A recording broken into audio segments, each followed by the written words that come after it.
오늘 말씀 함께 나누도록 하겠습니다. 우리 야고보서 2장 말씀입니다. 신약 성경 372쪽입니다.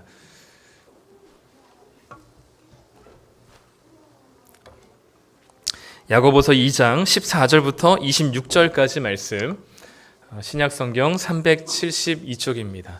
함께 교독하겠는데요. 제가 먼저 14절부터 읽겠습니다. 내 형제들아, 만일 사람이 믿음이 있노라 하고 행함이 없으면 무슨 유익이 있으리요? 그 믿음이 능히 자기를 구원하겠느냐? 만일 형제나 자매가 헐벗고 일용할 양식이 없는데 너희 중에 누구든지 그에게 이르되 평안히 가라, 덥게 하라, 배부르게 하라 하며 그 몸에 쓸 것을 주지 아니하면 무슨 유익이 있으리요? 이와 같이 행함이 없는 믿음은 그 자체가 죽은 것이라. 어떤 사람은 말하기를 너는 믿음이 있고 나는 행함이 있으니 행함이 없는 내 믿음을 내게 보이라. 나는 행함으로 내 믿음을 내게 보이리라 하리라. 내가 하나님은 한 분이신 줄을 믿느냐? 잘하는도다. 귀신들도 믿고 떠느니라. 아, 허탄한 사람아, 행함이 없는 믿음이 헛것인 줄을 알고자 하느냐? 우리 조상 아브라함이 그의 아들 이삭을 제단에 바칠 때에 행함으로 의롭다 하심을 받은 것이 아니냐? 내가 보거니와 믿음이 그의 행함과 함께 일하고 행함으로 믿음이 온전하게 되었느니라. 이에 성경에 이른바 아브라함이 하나님을 믿으니 이것을 의로 여기셨다는 말씀이 이루어졌고 그는 하나님의 벗이라 칭함을 받았나니. 이로 보건대 사람이 행함으로 의롭다 하심을 받고 믿음으로만은 아니니라. 또 이와 같이 기생 라합이 사자들을 접대하여 다른 길로 나아가게 할 때에 행함으로 의롭다 하심을 받은 것이 아니냐. 함께 읽겠습니다. 영혼 없는 몸이 죽은 것 같이 행함이 없는 믿음은 죽은 것이니라. 아멘. 네, 2부 예배에 함께 나오신 성도님들을 환영하고 축복합니다. 네, 오늘 말씀 야고보서인데요. 오늘 성경 암송 9절 2장 22절입니다. 네, 안 외울 줄 알았죠? 네, 외우겠습니다. 야고보서 2장 22절 한번 10초 동안 보시고요. 네, 근데 저도 1부 때 했는데 또 틀렸어요. 네, 자신감을 가지시고 네, 우리 함께 외워보도록 하겠습니다. 시작. 내가 보거니와 믿음이 그의 행함과 함께 일하고 행함으로 믿음이 온전하게 되었느니라. 네, 온전하게 되었느니라 맞네요. 네, 우리 야고보서 말씀 함께 나누겠습니다. 벌써 46분입니다. 네, 오늘은 좀 긴데, 네, 빠르게 진행을 할 테니까요. 우리 예능부 성도님들 귀를 열어주시고, 네, 믿음의 귀로 또 성령의 능력으로 잘 들어주시길 부탁드립니다. 어제는 설교 준비하기 참 힘든 시간이었습니다. 왜냐하면 그 결승전이 금메달을 앞둔 메달이 아주 그냥 여러 개가 한꺼번에 쏟아져가지고 축구, 야구, 배드민턴까지 그래서 유혹을 참느라고 아주 굉장히 어려웠습니다. 그래서 다행히 어제 됐던 결승전들이 다 이 금메달을 따게 됐는데. 특히 이제 다른 건 모르겠는데 이제 축구나 야구 같이 이제 남자들이 있는 스포츠에는 특히 야구는 처음에 사실 잘 못했거든요. 근데 이제 점점 갈수록 정말 미친 듯이 하는 걸 보고 사람들이 이게 어디서부터 온 원동력이냐 했을 때 그 스테로이드의 이제 말을 따서 군대로이드라고 금메달을 따면 이제 병력이 이제 혜택이 있으니까. 병력 특례가 있기 때문에 금메달을 따야만 이제 이들 군대를 안 갈 수 있거든요. 그래서 아마도 그 일본과의 처절한 축구 사투도 보니까 거의 군대를 가기 싫어하는. 그리고 결승골은 그 조영욱 선수인가요? 그분은 지금 상무거든요. 군인이에요. 그러니까 이제 여기서 결승골을 넣었어요. 그래서 이제 금메달 따면 바로 이제 저녁인 거, 그죠? 그러니까 어제 골을 넣고 그 표정을 보니까 아주 저녁이다! 이게 이제 보일 정도로 아주, 정말 되게 감격스러운 시간들이었던 것 같습니다. 근데 아무래도 이번 아시안 게임 때 가장 큰 이슈가 됐던 건 아마 롤러스케이트 같아요. 3000m 남자 계주였는데, 3명의 선수들이 이제 번갈아가면서 계주를 뛰는데, 이제 마지막 선수가 이제 거의 이제 자기 옆에 아무도 없는 걸 보고 이제 1등인 거라고 생각하고 딱 결승선에 비슷하게 왔을 때 이제 열심히 달리던 허리를 펴서 저렇게 세레머니를 하는 순간 옆에서 이제 다른 나라 선수가 쇼트트랙 날치기처럼 이제 이제 롤러스케이트를 이제 다리를 뻗쳐서 들어온 거죠. 금메달인 줄 알고 한국 선수들이 막 태극기를 막 날리면서 좋아했는데 레코드판을 보니까 2등이었던 겁니다. 그 간격 차가 0.01초였죠. 그러니까 0.01초 차이에 군대를 가야만 하는 거죠. 여기는.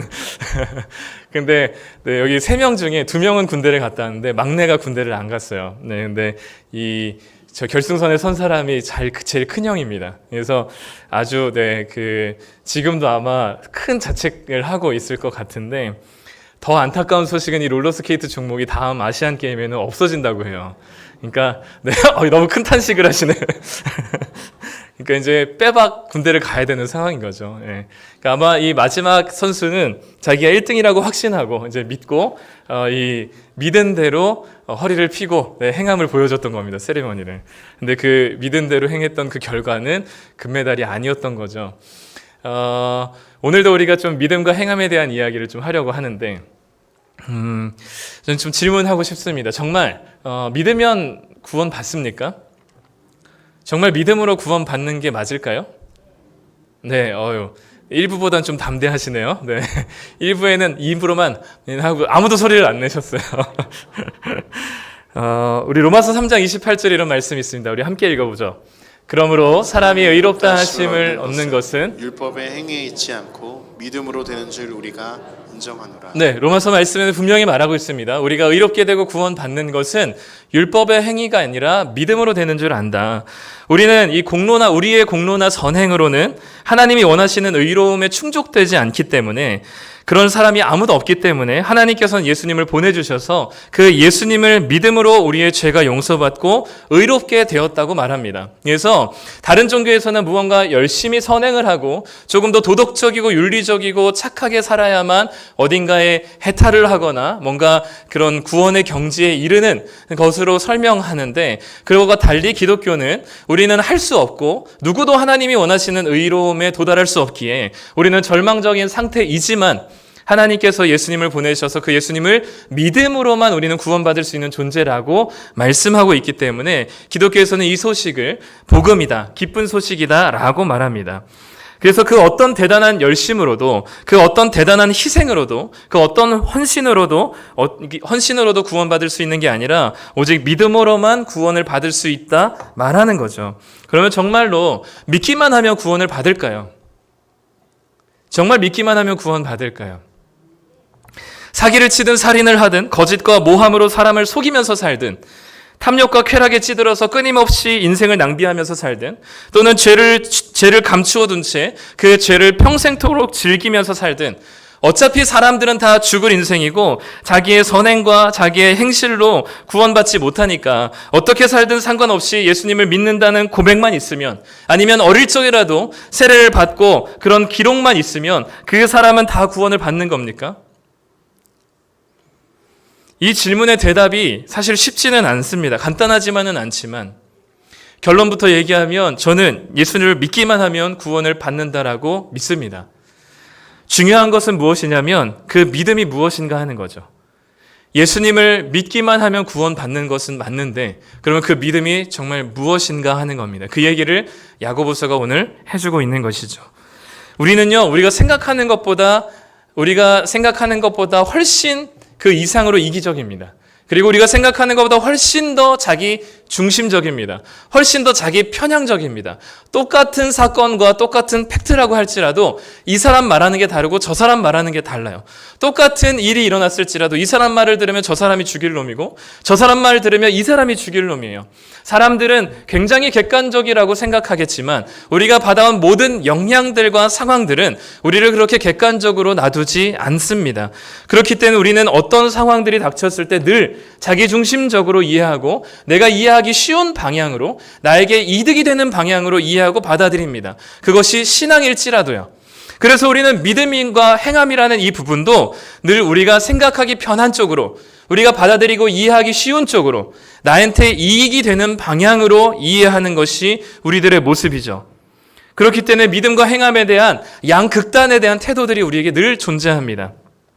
먼저 행함에 대한 극단이 있는데요. 우리는 이 행함을 늘 종교적인 행위 정도로 축소시킵니다. 일상에서는 어떻게 살든지 예배당 안에서 하나님께 예배하고 기도하고 하나님을 영광스럽게 찬양하고 그리고 헌금하고 좀 봉사하고 하면 그것으로 우리가 구원받았다 또는 믿음이 있다라고 착각합니다. 그런데 우리의 일상은 전혀 다른 삶을 살아가면서 하나님의 말씀과는 전혀 반대되는 삶을 살아가면서 믿는 자의 모습이라고는 하나도 보이지 않으면서 우리는 이 행함을 종교적인 행위로 축소시키는 것이죠. 예수님을 믿음으로 구원받는 건 맞지만 내가 이 세상에서 좀 넉넉하고 잘 살기 위해서는 그래도 내가 좀 무언가 하나님께 드려짐이 있어야 된다라고 생각하고 하나님께 예배하고 기도하고 뭔가 봉사하고 헌금하는 것으로 이런 종교적인 행위로 하나님께서 나에게 뭔가를 주실 것을 기대하면서 살아가죠. 또는 믿음으로 구원받는 건 맞지만 그래도 뭔가 마음이 좀 불편해요.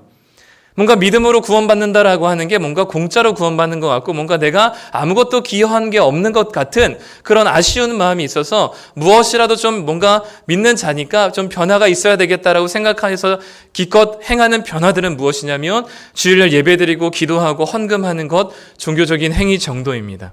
그러다 보니까 이 예배당과 주일과 다른 평일이 우리의 삶이 너무나 달라 보이는 거죠. 그래서 그래도 주일날만큼은 일요일만큼은 그래도 좀 더 온화한 미소를 띠고 온유하고 조금 더 좋은 사람인 것처럼 보일 수 있습니다. 그런데 우리의 가정과 일터로 나아가면 그렇게 세상 타락한 사람이 아닐 수 없고 탐욕스러운 사람이 아닐 수 없고 이기적인 사람이 아닐 수 없는 거죠. 일상은 하나님과 그 말씀에 전혀 상관없는 삶을 살면서 우리는 예배를 드리고 이 헌금을 하고 기도를 하는 것으로 우리는 다 했다라고 스스로 만족합니다. 그런 삶 때문에 이런 말과 행실이 전혀 다른 기독교인들 때문에 우리들 때문에 교회는 지금도 샌드백이 되어서 여기저기 문매를 맞고 있는 것이 현실이죠. 그러면 왜 우리는 이 행위를 이 일주일 중에 하루 그리고 1시간으로 축소시켜서 이것을 우리는 하나님께 할 걸 다 했다라고 생각하고 그렇게 우리의 행함을 이해할까요? 그 이유는 뭐냐면 근본을 바꾸는 것보다는 껍데기를 바꾸는 게 훨씬 편하기 때문입니다. 훨씬 수월하기 때문이죠. 6일을 하나님의 말씀대로 사는 것보다 1시간 종교 생활하는 게 훨씬 더 꿀이기 때문에 그렇습니다. 그게 또 우리에게 훨씬 더 본능적으로 맞기 때문에 그렇죠. 일주일에 1시간 정도만 믿음 있는 모습으로 살아가는 게 훨씬 체질상 쉽고 본능적으로 능숙하기 때문에 우리는 이 일들을 행함을 우리는 종교적인 행위로 축소시키고 약화시킵니다. 그러니 그런 삶에 어떠한 삶의 변화들이 있을 수 있을까요? 반대로 우리는 이 믿음을 행함을 우리는 축소시킬 뿐만 아니라 반대로 이 믿음을 또 축소시킵니다. 믿음을 정말 하나님이 살아계시고 하나님이 계시다는 사실을 부정하지 않는 정도가 우리는 믿음이라고 착각하게 됩니다. 예수님이 아니면 그분의 대속의 은혜가 아니면 내 행함과 행실과 종교적인 행실을 가지고 구원받을 수 없고 오직 예수 그리스도의 대속의 은혜만 그것을 믿음으로만 우리가 구원받는다라고 얘기할 때 이 사실을 믿는다고 인정하기만 하면 아니면 믿는 것을 그렇게까지 부정하지 않고 그냥 그거는 예수님 믿는다는 것을 죽어서 천국 가는 정도로 이해해서 그래 내가 예수 믿는 것으로 뭔가 크게 손해보는 것 아니면 내가 예수 믿는 것은 어차피 사람 죽으니까 천국이라는 보험 정도 하나 들어놔야지 라고 생각하면서 그래요 저 예수님 믿습니다 라고 하는 그것을 우리는 믿음이라고 축소시킨단 말이죠.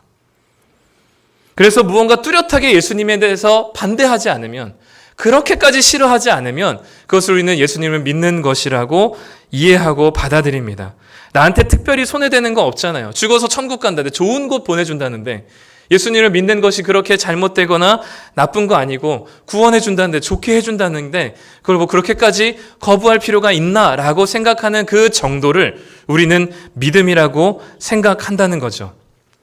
들어보니까 나쁘지 않네. 그 정도는 내가 받아들일 수 있습니다. 라고 하는 것 정도를 우리는 믿음이라고 이해합니다. 그런데 이런 사람들에게는요, 어떠한 희생과 어떠한 헌신도 요구되어지지 않습니다. 삶의 태도나 가치관이나 생활 습관이나 그 모든 것들은 전혀 다른 것이 없지만 한 가지 다른 것이 있다면 내가 죽어서 천국 간다는 확신 정도 밖에 다른 것이 없는 거죠. 이 세상 사람들과 예수님을 믿지 않는 사람들과 믿는다고 하는 사람들의 차이가 그 정도밖에 되지 않는다면 그 삶의 일상의 변화가 무엇이겠습니까? 왜 이렇게 우리는 믿음을 축소할까요? 뭔가 대단한 헌신과 하나님을 위한 내 삶을 드리는 것이 아니라 그냥 하나님이 계시구나. 예수님이 구원하셨구나. 난 예수님 믿으면 구원받는구나. 천국 가는구나. 라는 정도로 믿음을 축소시키는 이유가 뭘까요? 우리 아까 행함도 축소시킨 이유가 뭐냐면 내가 좀 편하려고 해요. 근데 이것도 뭐냐면 내가 좀 편하려고 해요. 어떤 마음이냐면 내가 하고 싶은 것을 마음대로 하면서 나중에는 천국에 가고 싶은 마음 때문입니다. 그런 생각 가진 적 없으신가요? 왜 이렇게 예수를 일찍 믿어가지고 좀 평생토록 내 마음대로 살다가 타락할 만큼 타락하고 죄지을 만큼 죄짓다가 방탕하게 좀 살다가 죽기 직전에 하나님이 너 와라 해가지고 구원받고 예수 믿으면 얼마나 좋을까 라는 생각 저는 참 많이 했습니다. 지금도 가끔 하고요. 네. 그런 이유가 뭐냐면 내 마음대로 살고 싶은데 천국은 가고 싶은 거예요. 이게 믿음과 행함이라는 것을 다 자기 편향적으로 이해하는 이 모습입니다. 내 중심적으로 바라보는 거예요. 성경에서 얘기하는 게 아니라 내가 이해하고 내가 편한 방식대로 믿음과 행함을 받아들이는 거죠. 이런 사람들은 이렇게 얘기해요. 예수님 믿으면 천당 간다고 해서 나 예수님 믿습니다. 근데 예수 믿고 난 다음에 나한테 희생을 요구하거나 용서를 강요하거나 헌신을 요구하거나 내가 하고 싶지 않은 일을 나한테 시킨다면 난 예수 안 믿겠습니다. 이런 반응이죠. 죽고 나서 천국 가는 것 말고는 아무런 다를 게 없는 그저 머리로만 뭔가 믿는다고 하는 그런 삶에는 아무런 변화가 없는 것. 이것을 우리는 다른 말로 망상이라고 얘기합니다.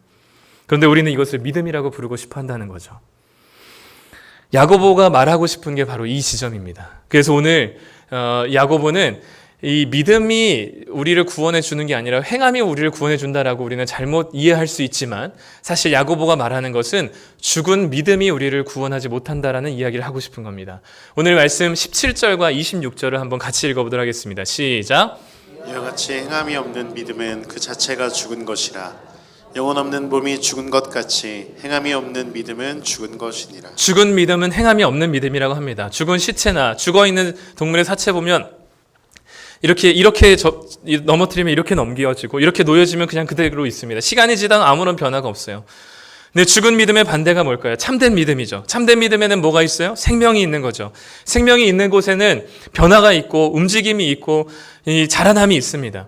그래서 이 예수를 믿는다는 것은 이 믿음이라고 하는 것은 참된 믿음이라고 하는 것은 죽은 믿으면 나 예수님 믿어하라고 얘기하면서 예수와 전혀 상관없는 삶을 살지만 예수님을 진짜 믿는다고 하는 참된 믿음은 그 예수님을 믿는 것이 내 삶에 굉장한 영향과 변화를 끼쳐서 내 모든 삶의 영역 속에 예수님 때문에 살아가지 않는 것이 없는 사람이 되는 것입니다. 예수님을 믿는다면 반드시 생명이 있기 때문에 그 생명은 변화를 가져오기 때문에 그 참된 믿음은 반드시 우리 삶에 여러 변화를 불러온다는 것이죠. 그렇기 때문에 이 야고보가 얘기한 죽은 믿음은 바로 이런 겁니다. 피타고라스의 정리라는 걸 혹시 아시나요? 우리 중고딩들 배웠죠? 피타고라스의 정리. 네, 갑자기 물어볼까봐 떨리는 것 같은데 이 피타고라스의 정리 직각삼각형일 경우에 빗변에 있는 C의 제곱은 나머지 변의 A제곱 플러스 B제곱과 같다라는 거거든요. 저도 중학교 때 피타고라스의 정리를 배워서 이 사실을 저는 압니다. 알고 믿고요. 이 사실을 믿어요. 그리고 이거 증명할 수도 있습니다. 그런데 이 피타고라스 정리 A제곱 플러스 B제곱은 C제곱이라는 이 피타고라스 정리를 믿지만 이 믿음이 저의 삶에 어떠한 영향력도 끼치지 않습니다. 이 피타고라스의 정리를 저는 알고 받아들이지만 이 피타고라스의 정리가 저의 삶에 어떠한 변화도 주지 않아요. 근데 저는 5 더하기 5는 10이라는 수학 연산 법칙을 믿습니다. 5 더하기 5는 10이라고 믿어요. 그렇기 때문에 저는 제가 좋아하는 카라멜 마키아토가 5,000원짜리가 있다면 그걸 2잔을 시킨다면 저는 10,000원짜리를 낼 거예요. 5 더하기 5는 10이라는 수학 연산을 제가 믿고 그 믿음이 저로 하여금 제 주머니에서 12,000원이 아니라 10,000원을 꺼내게 하는 변화를 일으킵니다. 즉 피타고라스의 정리는 저에게 어떠한 영향력도 끼치지 않는 죽은 믿음이에요. 그것을 믿는다 할지라도. 그러나 5 더하기 5는 10이라는 사실을 제가 믿는 순간 제 삶에는 돈에 대한 지출이 달라지고 이 5 더하기 5는 10이라는 사실 때문에 제가 무엇을 하는 삶의 모든 영역들에 있어서 돈과 관련된 영역들에 있어서 변화를 일으킨다는 거죠. 야고보가 말하는 참된 믿음이라는 것은 바로 이겁니다. 예수님을 믿는다고 했을 때 그 믿음이 과연 우리의 삶에 어떠한 변화를 일으키는 생명이 있는가라는 거죠. 죽은 것은 아무리 들썩여도 움직임이 없지만 이 생명이 있는 곳에는 반드시 변화가 있습니다. 이 죽은 믿음, 믿는다고는 말은 하지만 예수님 때문에 아무런 변화가 일어나지 않는 믿음을 가리켜서 야고보서 2장 19절에서는 이렇게 소개하고 있습니다. 함께 읽겠습니다. 내가 하나님은 한 분이신 줄을 믿느냐 잘하는도다 귀신들도 믿고 떠느니라. 이 얘기는 뭐냐면 너가 정말 하나님이 한 분이라는 사실을 받아들이느냐? 예수님이 정말 우리를 구원하신 분이라고 믿느냐? 그 사실을 정말 인정하느냐? 그런데 그게 너의 인생에 아무런 영향력을 끼치지 못하느냐? 그 믿음이 너의 삶을 그 어떤 것도 변화시키지 못하느냐? 그 믿음이 너의 일상과 아무런 연결이 없느냐? 잘하는도다. 귀신들도 그 정도 믿음은 있다라고 얘기하는 거죠. 그렇기 때문에 이 죽은 믿음은 귀신이 믿는 믿음 정도입니다. 이것은 죽은 믿음이고 어떠한 변화도 없는 믿음인 것이죠. 그 천국은 가고 싶지만 내가 원하는 대로 살고 싶은 마음, 즉 죽은 믿음을 야고보서는 얘기하고 있습니다. 그렇기 때문에 야고보는 행함을 이야기하는 것이 아니라 믿음에 대해서 이야기하는 겁니다. 지금 이 야고보가 얘기하고 있는 강조점은 행함이 아니라 진정한 믿음에 대한 이야기죠. 우리는 모두 인식하든 인식하지 못하는 믿는 대로 살아가게 되어 있습니다. 어떤 사람이 나는 내 인생에 정말 돈이 만약 내 행복을 가져다 준다고 믿는 사람이라면 돈을 벌고 모으기 위해서 정말 악착같이 살아갈 겁니다. 근데 어떤 사람이 나는 돈 없어도 괜찮아. 나는 우리 가족만 있으면 난 정말 행복해라고 얘기하면서도 매번 친구들 모임마다 한 번도 사준 적이 없고 얻어먹으면서 그렇게 구두쇠처럼 다니면서 친구들을 사기치고 다니면서 돈을 긁어 모은다면 그 사람은 정말 자신의 가족이 자신의 행복의 전부라고 믿고 있는 사람이라고 얘기할 수 있을까요? 믿음이라는 것은 이 행함을 강조하는 게 아니라 정말 참된 믿음이 무엇인지를 하고자 하는 게 야고보의 모습입니다. 그렇기 때문에 15절에서도 이렇게 얘기하죠. 누군가가 헐벗고 굶주리고 있을 때 그래 너 좀 배가 불렀으면 좋겠다. 너 좀 따뜻한 음식 좀 먹었으면 좋겠다. 아니면 너 춥고 배고프지 좀 따뜻한 옷 좀 입었으면 좋겠다 라고 말하는 것이 무슨 유익이 있겠느냐라고 질문할 때 우리는 보통 이 구절을 어떻게 이해하냐면 그래 우리가 이 자리에서 백날 앉아서 예배 드리는 것보다 나가서 가난한 자들을 돕고 헐벗은 자들에게 옷을 입혀주고 모자란 좀 결핍된 자들에게 좀 우리가 좀 도와주고 채워주는 것이 정말 구원받은 자의 모습이 아닌가. 그렇기 때문에 그게 좀 참된 믿음이다 라고 이해하고 행함에 우리의 강조점을 둡니다. 근데 이거는 하나의 이야기를 지금 야고보가 들려주는 거예요. 만일에 어떤 사람이 그래 너 헐벗고 있는 사람에게 너 옷을 좀 입어라 좀 따뜻하게 해라라고 말한다고 해서 그 사람이 따뜻해질 리가 있느냐라고 질문을 하는 거예요. 그러면 이처럼 믿음이라는 것도 말로 해서 그리고 내가 예수님 믿는다는 것으로 내 삶의 변화가 일어나느냐라는 질문을 하고 있는 겁니다. 구제에 초점이 맞춰져 있는 게 아니라 지체에 헐벗은 것을 좀 챙겨줘라라는 얘기가 아니라 말해서 그 사람이 변화가 되느냐라는 질문을 하는 거예요. 그렇기 때문에 우리의 믿음도 말만으로 해서 뭔가 예수님 믿는다라는 고백만 해서 그 말뿐인 것으로 우리의 삶에 어떤 변화가 일어나겠느냐라는 질문을 하고 있는 것이죠. 그렇기 때문에 이것은 행함이 얘기되는 것이 아니라 행함이 있는 정말로 참된 믿음에 대한 이야기를 하고 있는 겁니다. 구제를 하라는 이야기가 아니에요. 그렇기 때문에 야고보서는 결국 믿음에 대한 이야기입니다. 그래서 두 가지 예를 보여주죠. 하나는 아브라함의 예, 하나는 라합의 예를 보여줍니다. 아브라함이 아들 이삭을 바칠 때 21절에 보니까 행함으로 의롭다 하심을 얻었다라고 21절에 얘기해요. 그럼 이거는 뭐야? 행함으로 의롭다 한 거네? 라고 얘기할 때 23절에서 또 이렇게 얘기합니다. 아브라함이 하나님을 믿으니 이것을 의로 여기셨다는 말씀이 이루어졌다라고 얘기합니다. 아브라함이 이삭을 바칠 수 있었던 이유가 뭘까요? 아브라함은 하나님의 약속을 신뢰하고 믿었기 때문입니다. 하나님은 이삭을 통해서만 아브라함의 민족을 하나님 나라로 만드시겠다라고 약속했기 때문에 그 하나님의 약속을 신실하게 믿는 믿음이 아브라함으로 하여금 이삭을 바칠 수 있는 행함이 나타나게 되었어요. 라합도 마찬가지죠. 라합은 여리고성에 있는 기생이었습니다. 여리고성을 지키는 사람은 여리고 신들이라고 믿었어요. 그런데 이스라엘 백성들을 광야 가운데 이끄신 하나님의 이야기를 들어보니까 그 하나님이 정말 여리고성을 물리치시고 다스릴 것이라는 확신과 믿음이 들었습니다. 그러자 이스라엘 정탐꾼이 왔을 때 그들을 숨겨주고 그들을 다시금 잘 돌려보내는 행함으로 나타난 것이죠. 결국 야고보가 얘기하는 건 뭐냐면 참된 믿음으로부터 행함이 나온다는 이야기를 하고 있는 겁니다. 참된 믿음은 교회를 열심히 다니고 예배드리고 헌금하고 봉사하느냐 하는 종교 행위도 아니고 하나님이 한 분이신 거 알고 예수님이 실존 인물이라는 걸 인정하는 정도가 아니라 내가 주인 노릇했던 내 인생의 자리에서 내려와 예수님이 내 삶의 주인이 된다는 것이고 예수님을 전적으로 신뢰해서 그분의 말씀을 의지해서 살겠다는 것이며 예수님 안에서만 내 존재와 행복의 의미를 찾겠다는 것이 바로 믿음이라는 겁니다. 그렇기 때문에 믿음은 예수님이 나를 다스리시는 분임을 받아들이는 행위이고 그분을 의지하여 그분 말씀대로 살겠다는 것이기 때문에 참된 믿음에는 반드시 변화가 일어나게 되어 있습니다. 주인이 바뀌었기 때문이죠. 나를 다스리는 존재가 바뀌었기 때문입니다. 그 다스림이 주님이 다스린다는 거 믿기 때문에 그 주님의 말씀대로 순종하지 아니할 수 없는 변화가 일어나는 거죠. 그렇기 때문에 참된 믿음에는 반드시 변화가 있습니다. 행함이 있습니다. 그러면 우리는 어떻게 하면 우리가 믿은 대로 살 수 있을까요? 예수님 믿는 것이 우리의 행함으로 어떻게 보여질까요? 얼마만큼 행해야지 우리의 믿음이 참된 믿음이라고 인정해 줄 수 있을까요? 얼만큼 정도 행해야지 우리의 믿음이 진짜 믿음이라고 얘기할 수 있을까요? 이 질문에 우리의 답은 한 가지입니다. 우리는 절대 할 수 없다는 거죠. 우리의 행함으로 우리의 믿음이 증명되는 길은 우리로서는 절대로 할 수 없습니다. 완전 불가능합니다. 그런데 하나님이 원하시는 그 모든 행함의 요구를 완성하시고 이루시고 가능하게 하신 분이 계십니다. 그분이 예수 그리스도이시죠. 죽음의 멸망의 길로 걸어가는 우리들을 저 하늘에서 사랑한다라고 말하며 안타깝다라고 얘기하시지만 않으시고 어떻게 하면 이 세상에 있는 우리들을 구원하시기 위해 이 땅에 직접 내려오셨습니다.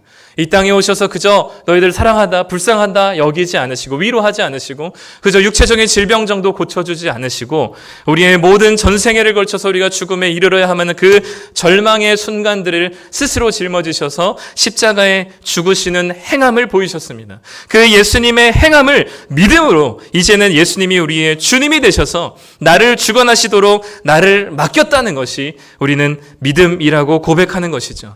그 예수 그리스도를 믿음으로 그분의 행하심이 우리의 행하심이 되고 그분의 이루심이 우리의 이루심이 될 때 우리는 비로소 믿음 안에 참된 변화를 일으킬 수 있고 그 예수 그리스도께서 행하신 그 행하신 의로우심이 우리의 주님 되셔서 우리를 다스리셔야만 우리로 하여금 삶에 진짜 믿는 변화들이 일어나게 되는 것이죠. 나는 할 수 없지만 예수님이 하셨고 이제는 그 예수 안에서 내가 믿음으로 행할 수 있게 되었다 고백하는 자들이 그리스도인인 것입니다. 믿음이 없어도 우리는 서로 부모와 친구와 자녀들의 영향을 주고 받는다면 우리가 예수님을 믿는다고 할 때 어떻게 그분의 말씀이 믿는데 그분의 삶이 그분의 태도가 나에게 아무런 변화를 일으키지 않을 수가 있을까요? 이 믿음으로 시작된 행함, 믿음으로 이뤄내는 행함을 예수님께서 마태복음 7장의 열매라고 얘기하셨습니다.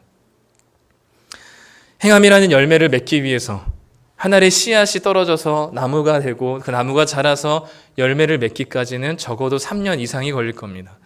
즉 우리 삶에 믿음으로 나타난 삶의 변화들이 있으려면 기다려야 합니다.